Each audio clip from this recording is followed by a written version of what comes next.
ये केस मेरे पास आया था जुलाई 2024 में। क्यों कह रहा हूँ, ठीक है। ये केस इनका था कि इनके फादर की डेथ हो गई थी, और इनके फादर की डेथ हो गई थी तो जो गवर्नमेंट जॉब में वो काम करते थे, तो वो गवर्नमेंट जॉब इनको मिलनी थी। ठीक, सो ये इन्होंने डेट ऑफ बर्थ इनकी शेयर की थी, डिटेल्स वगैरह। सो मैंने इनका चार्ट देखा, और एरिस असेंडेंट था, मून केतु लगन में था। मैंने योगिनी भी लगाई, वहाँ से भी मुझे दिख रहा था कि इस साल इनको कोई ना कोई करियर अपॉर्चुनिटी इनको अच्छे से मिलनी है। ठीक है। और मैंने विमशोत्री भी लगाई थी, वहाँ से भी क्लियर हो गया था। और इस पूरे वीडियो में ये सब दशाएं नहीं लगा रहा हूँ, सिर्फ आपको चर दशा से छोटा सा करके बता रहा हूँ मैं कैसे मैंने देखा था। लाइक चर दशा से अगर हम देखते हैं तो जुलाई की घटना है 2024 की। आप देखेंगे लियो की महादशा है, कैंसर साइन एक्टिवेटेड है। ठीक है, कैंसर साइन एक्टिवेटेड कब से है? मार्च 2024 से लेकर के जनवरी 2025। सो मैंने कैंसर को देखा, लियो को एज असेंडेंट बनाया। कैंसर पे एस्पेक्ट पढ़ना चाहिए, कौन कौन से साइन का पड़ेगा?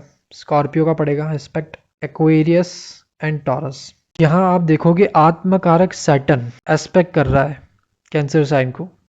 जुपिटर अमात्य कारक which is responsible for career and profession, तो यहाँ जुपिटर इनका अमात्य कारक है, वो भी कैंसर को एस्पेक्ट कर रहा है। सो विदाउट एनी डिले मैंने फुल कन्विक्शन से कहा कि मार्च 2024 से लेकर के जनवरी 2025 के बीच में आपको एक बहुत अच्छी जॉब अपॉर्चुनिटी मिलनी है। इसमें कोई शंका नहीं है, कोई प्रॉब्लम नहीं है, आपको मिलेगा यहाँ पे।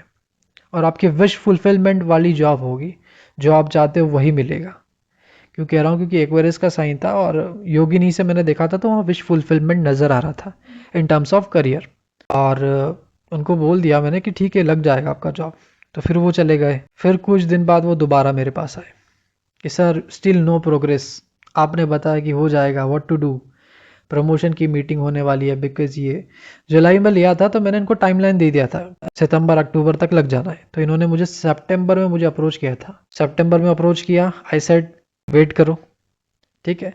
सो इन्होंने कहा थैंक यू वगैरह। फिर इन्होंने मुझसे कॉल पे बात किया, एक बार दोबारा कॉल आया कि सर अभी तक नहीं हुआ है। सो मैंने क्या है इनको चार्ट खोल के बताया कि सर आपका जो सैटर्न है ना वो रेट्रोग्रेड है। सैटर्न रेट्रोग्रेड क्या करता है, पर्सन को बहुत ऑब्सेसिव कर देता है, बहुत इम्पेशेंट बना देता है। इसको लेकर के, सैटर्न को लेकर के। सैटर्न क्या होता है? करियर प्रोफेशन होता है।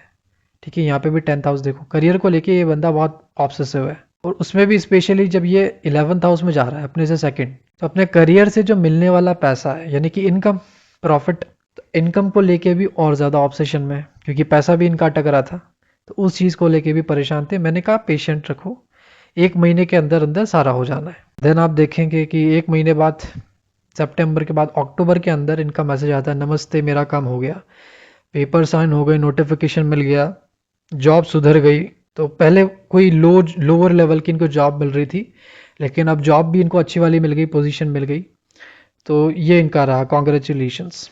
तो ओवरऑल ये जो एक्सेप्शनल केस इसलिए था क्योंकि योग होते हैं, दशा होती है, सब कुछ दिख रहा होता है।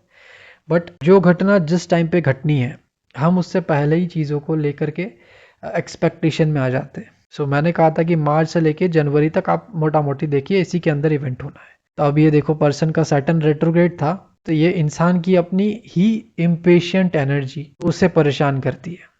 तो ये काफ़ी महीने, 2-3 महीने तक परेशान रहे। और आज मेरे लाइफ में कुछ ऐसा इवेंट घटा तो मुझे लगा कि यार बी पेशेंट, इम्पेशेंट एनर्जी रख के कुछ नहीं होता है। चीज़ें जब घटनी होती है तभी घटती हैं।